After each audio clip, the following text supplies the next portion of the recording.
तो नमस्कार, आज हम लोग संसाधन को देखने वाले हैं फास्ट रिवीजन के रूप में।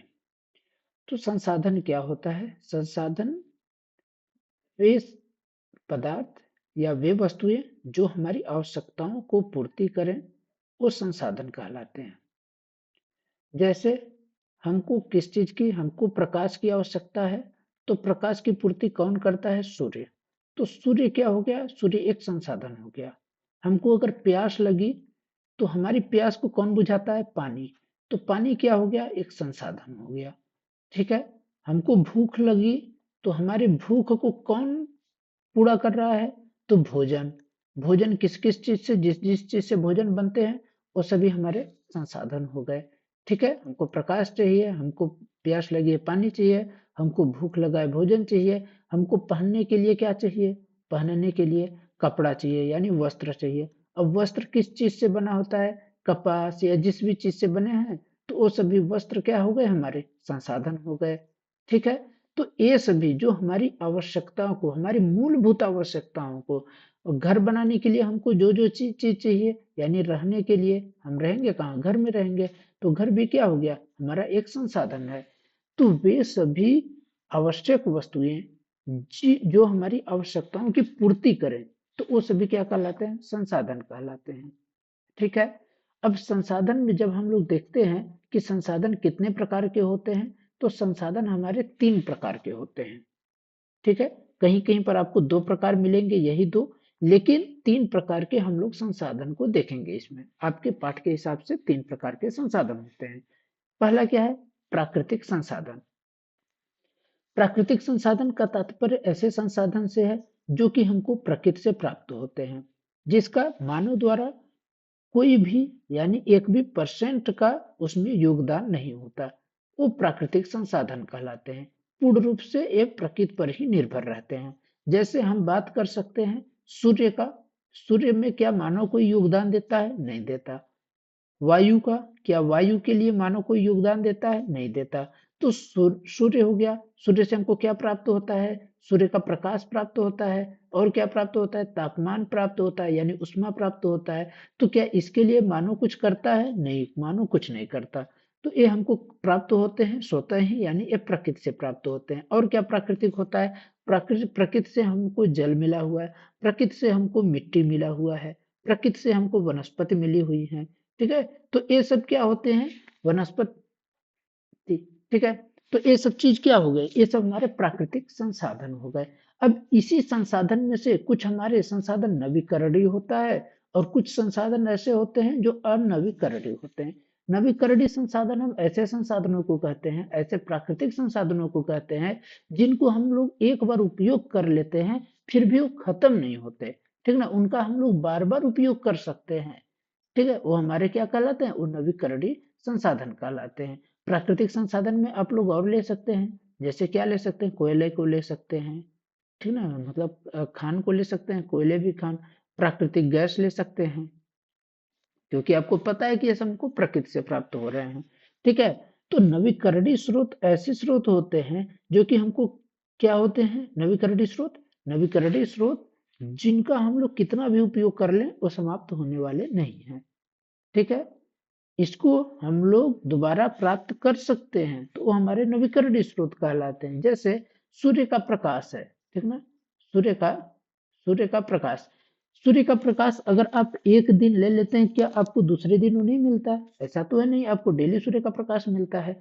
सूर्य के प्रकाश से जो ऊष्मा आपको एक बार प्राप्त हो रही है, क्या वो दोबारा प्राप्त नहीं होती? ऐसा भी नहीं है।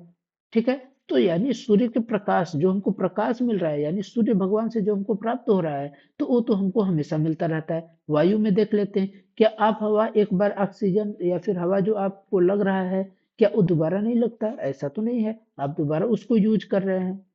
ठीक है। जल की जैसे हम बात कर लेते हैं, क्या मिट्टी है, तो सॉरी जल है। जल अगर आप एक बार यूज कर लिए, क्या आप दोबारा यूज नहीं कर पाते? जल, भारत में अगर बात किया जाए, भारत क्या पूरे विश्व में, तो जल का आपको पता है कितने परसेंट भाग हमारा? 70, कितना? 71%।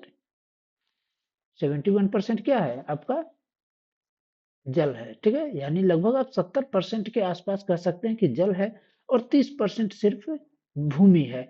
तो जो हमारा ये रेशियो रहता है 100% का, तो बहुत होगा तो ये हमारे ऊपर नीचे थोड़े बहुत हो सकते हैं, लेकिन आपका जितना है ये तो रहेगा ही ना 100%। तो ये तो समाप्त होने वाले नहीं है। तो ये भी क्या हो गए हमारे, ये सब हमको नवीकरणीय स्रोत हो गए। लेकिन कुछ ऐसे स्रोत होते हैं जिनको हम लोग एक बार अगर खत्म कर दिए तो उनको हम दोबारा प्राप्त नहीं कर सकते। जैसे क्या क्या होता है इसमें, जैसे इसमें कोयला होता है। आप एक बार कोयले को जला देंगे तो क्या आप उसी कोयले को प्राप्त कर सकते हैं? नहीं। पेट्रोलियम, अगर आप एक बार पेट्रोल 1 लीटर यूज कर लिए तो क्या आप जो पेट्रोल उसमें डाले थे उसको आप दोबारा यूज कर सकते हैं? नहीं कर सकते। ठीक है, तो पेट्रोलियम को भी नहीं। तीसरा, गैस, प्राकृतिक गैस। आप एक सिलेंडर भर करके लाते हैं तो क्या दोबारा वो या फिर ऐसे टाइम तक हमेशा तक आपका वो सिलेंडर चलता है? नहीं, एक बार खत्म हो गया तो हमको दोबारा रिफिल करवाना पड़ता है, यानी हमको दोबारा उसको भरना पड़ता है। ठीक है, तो ये हमारे ऐसे स्रोत होते हैं जो कि जैसे आपको भी पता है कि कोयला को हमको प्राप्त करना, कोयला जब बनता है तो उसमें बहुत टाइम लगता है, हजारों साल लग जाता है। ठीक है, सैकड़ों साल, हजारों साल लग जाता है तब जा करके कोयला बनता है। कोयला कैसे बनता है? जो मृत पदार्थ है, यानी मृत जैविक पदार्थ की बात हम लोग करते हैं कि जैसे मान लीजिए यहाँ पर हमारा क्या है, पेड़ पौधे हैं, ठीक है, और ऊबड़ खाबड़ ये जमीन है मान के रखिए ऐसे, और यहाँ से ही नदी बही हुई है। नदी में अचानक से बाढ़ आ जाता है। बाढ़ जब आया तो ये पेड़ पौधे इसके नीचे दब गए, और इधर बाढ़ जो ला रहा था मिट्टी, तो इस पेड़ पौधे के ऊपर हो गए। अब ये हजारों सालों के बाद ये जगह जो है तो ऐसे अपशिष्ट के रूप में ढल गया। और ये अपशिष्ट जो होता है, इसी अपशिष्ट में से नीचे से हमको क्या निकलता है? कोयला। क्यों क्यों निकलता है? क्योंकि यह जो अपशिष्ट दबा हुआ था, ठीक है, तो अपशिष्ट क्या हो जाता है? हाई टेम्परेचर पर, इसकी तापमान ज्यादा हो जाता है नीचे दबा है तो, और हाई प्रेशर पर, प्रेशर भी क्या होती है इसकी? हाई। हाई प्रेशर और हाई टेम्परेचर यानी अत्यधिक ताप और अत्यधिक दाब के कारण यह कोयले के रूप में परिवर्तित हो जाती है। ठीक है, पेट्रोलियम ऐसे ही होता है। पेट्रोलियम क्या होता है? महासागर में कई सालों बाद क्या होता है, जो महासागर में जो जीव जंतु होने वाले हैं वो बालू के द्वारा या फिर जो मिट्टी उसके अंदर पाई जाती है उसके द्वारा वो दब जाती हैं। यानी मान लीजिए अगर कभी कुछ लाखों वर्षों साल में कुछ हुआ तो वो नीचे दब गई, और फिर से क्या होता है, वो चट्टानों के बीच में जो प्राप्त होता है वहीं से हमको पेट्रोलियम प्राप्त होता है। यानी इसके टाइम, इसको भी प्राप्त करने में हमको बहुत समय लगता है और इसको भी प्राप्त करने में। लेकिन क्या आपको सूर्य का प्रकाश आज प्राप्त किए तो कल नहीं प्राप्त कर सकते? आराम से प्राप्त कर सकते हैं, इसका कोई टाइम लाइन नहीं है। ये हमारे हो गए प्राकृतिक संसाधन। अब हम लोग देख लेते हैं मानव निर्मित संसाधन। मानव निर्मित संसाधन क्या होते हैं? ऐसे संसाधन जिसको, यानी ऐसे प्राकृतिक संसाधन आप बोल सकते हैं, ऐसे प्राकृतिक संसाधन जिसको मानव अपनी आवश्यकताओं को पूर्ति के लिए बनाया है, वो क्या कहलाते हैं? मानव निर्मित संसाधन। जैसे मैं आपको दिखा रहा हूँ यूट्यूब पर ये वीडियो, तो यूट्यूब क्या हो गया? मानव निर्मित संसाधन। और क्या हो सकता है? मैं ये लिख रहा हूँ तो किससे लिख रहा हूँ? पेन से लिख रहा हूँ, वो भी क्या है? एक संसाधन है। ठीक है, आप अभी क्या कर रहे होंगे? सुन रहे होंगे, तो सुन रहे होंगे, अगर स्पीकर लगा है तो वो भी क्या है? स्पीकर भी हमारा संसाधन हो गया। और क्या हो सकता है? आप अगर मान लीजिए घर में बैठे हैं तो घर भी क्या हो गया? एक घर की मानव के द्वारा बनाया गया है तो घर कैसा हो गया? मानव निर्मित संसाधन हो गया। और क्या, आप मान लीजिए चारपाई पर बैठे हैं तो चारपाई भी क्या हो गई? चारपाई भी मानव निर्मित संसाधन हो गया। गैस की मैं बात करूं, गैस तो आपका क्या है? गैस तो प्राकृतिक संसाधन है, लेकिन गैस सिलेंडर जो है, तो सिलेंडर क्या है? तो गैस सिलेंडर जो आता है तो वो भी हमारा क्या है? मानव निर्मित संसाधन कहलाता है। ठीक है, तो मानव अपनी आवश्यकता की पूर्ति के लिए जो भी संसाधन बनाता है, यानी प्राकृतिक संसाधनों से बनाता है, वो हमारे क्या कहलाते हैं? वो हमारे मानव निर्मित संसाधन कहलाते हैं। जैसे हम अगर इसकी बात करें तो हमको क्या करते हैं कि हमको लाइट प्राप्त करने के लिए बल्ब बनाए। बल्ब क्या हो गया? मानव निर्मित संसाधन हो गया। इसके बाद क्या, हमको हवा लेने के लिए हम किस चीज का प्रयोग किए? पंखे का प्रयोग किए, तो पंखा क्या हो गया? मानव निर्मित संसाधन हो गया। हमको जल को, वाटर को प्यूरिफायर करने के लिए, स्वच्छ करने के लिए हमने क्या उपयोग किया? आरओ का प्रयोग किया, तो ये भी क्या हो गया? ये मानव निर्मित संसाधन हो गया। हम लोगों ने मिट्टी की गुणवत्ता को अच्छी करने के लिए खाद का निर्माण किया, उर्वरक का निर्माण किया, तो ये क्या हो गया, ये भी मानव निर्मित संसाधन हो गए। अब मानव प्राकृतिक संसाधनों को बनाने, मानव निर्मित अपनी आवश्यकताओं को पूर्ति करने के लिए जो भी वस्तु बनाया, तो उसमें मानव क्या किया, अपनी बुद्धि का प्रयोग किया, ठीक ना, अपने बुद्धि का प्रयोग किया और अपने ज्ञान का प्रयोग किया, अपने कौशल का प्रयोग किया, अपने शारीरिक क्षमता का प्रयोग किया। इन सब का प्रयोग करके मानव क्या बनाया, संसाधन बनाया।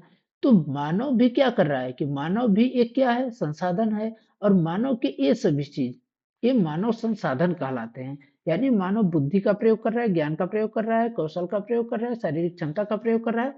तो ये क्या कहलाता है, ये मानव संसाधन कहलाते हैं। ठीक है, आप इतना चीजें समझ गए होंगे। तो चलिए आगे चलते हैं। ठीक है, एक शब्द आता है पेटेंट। पेटेंट क्या होता है, जैसे आप लोगों ने कभी बचपन में कुछ भी चीज बनाया होगा, तो आप बोलते हैं ना कि ये मैं बनाया हूँ।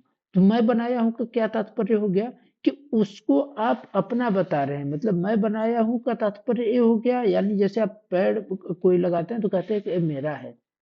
मेरा कैसे हो गया, क्यों हो गया, क्या आपके पास उसका कुछ प्रूफ है, नहीं है। लेकिन पेटेंट तब होता है जब किसी विचार या आविष्कार पर एकमात्र का अधिकार प्राप्त हो जाता है, तो उसको हम लोग क्या बोलते हैं, पेटेंट बोलते हैं। जैसे आपने कोई भी चीज अगर उपयोग करते हैं, जैसे मान लीजिए मोबाइल उपयोग करते हैं, तो मोबाइल में एम आई आता है, और क्या आता है, लेनोवो आता है, और क्या आता है, वीवो आता है, और क्या आता है, सैमसंग आता है, और क्या आता है, आईफोन आता है। तो ये सब क्या है, एक कंपनियों के नाम है।